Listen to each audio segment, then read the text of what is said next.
Le centre Bâle Alliance est un centre de réadaptation professionnelle qui m'a demandé de les accompagner dans le cadre du réaménagement du DEP. Le DEP, c'est un dispositif d'éducation professionnelle qui accueille des jeunes de 16 à 25 ans en situation de handicap. Et ce dispositif permet à ces jeunes de pouvoir les accompagner dans leur insertion professionnelle. L'objectif de cette intervention, c'était de pouvoir réaménager les locaux, à la fois pour le bien-être des collaborateurs, mais également pour mieux accueillir les stagiaires dans ce dispositif. Quand je démarre un projet, la première étape, ça va être la phase d'observation et d'entretien avec les professionnels pour bien comprendre le dispositif de formation et comment ils étaient amenés aussi à utiliser chaque espace de travail. Et on va coupler ça avec des observations qui vont nous permettre de bien identifier aussi les problématiques et les points positifs de chaque espace de travail.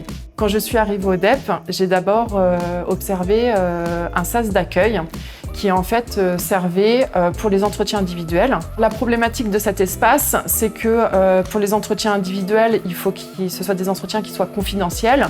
Or là, on se retrouvait à faire des entretiens devant la porte d'entrée finalement, donc avec beaucoup de passages. Et là, j'observe déjà un éclairage qui est très éblouissant, avec des problèmes en termes d'accessibilité. On était sur plein de petites tables individuelles qui sont plutôt difficiles à déplacer pour créer des sous-groupes en fait, pour tout ce qui est cas pratique. Ensuite, dans la petite salle, beaucoup de difficultés à circuler. Dans cette petite salle, il n'y a pas de poste informatique. On est uniquement sur un mobilier qui permet du travail sur table.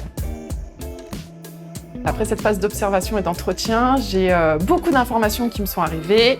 J'ai une bonne compréhension de l'activité de travail qui est faite avec l'équipe du DEP. Et j'ai besoin d'avoir un temps de recul, donc ce qu'on appelle l'analyse de l'activité, pour pouvoir identifier les contraintes et les points positifs de l'aménagement actuel. Quand je réalise mes observations, je suis amenée également à faire des mesures de l'ensemble du mobilier pour ensuite tout reprendre à mon bureau pour remettre sur informatique à l'échelle et pour me permettre de faire une maquette qui me permettra après de revoir les aménagements, redisposer l'ensemble du mobilier avec un groupe de travail pluridisciplinaire constitué du responsable du CRP.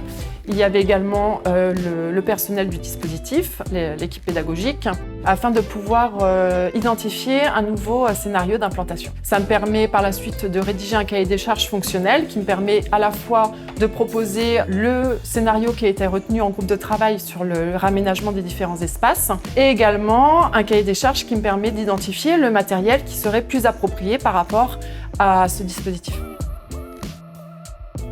Aujourd'hui, le projet est finalisé. Il y a un cabinet d'architecture qui est intervenu pour pouvoir réaliser les travaux. Il y a un nouvel espace de travail qui a été créé. C'est une salle qui permet à la fois les entretiens individuels, un espace de repos pour les stagiaires et qui permet aussi aux stagiaires de pouvoir réaliser leurs entretiens téléphoniques pour contacter une entreprise pour une recherche de stage, par exemple. Dans la grande salle, il y a tout le mobilier qui a été revu. L'ensemble du sol a été refait.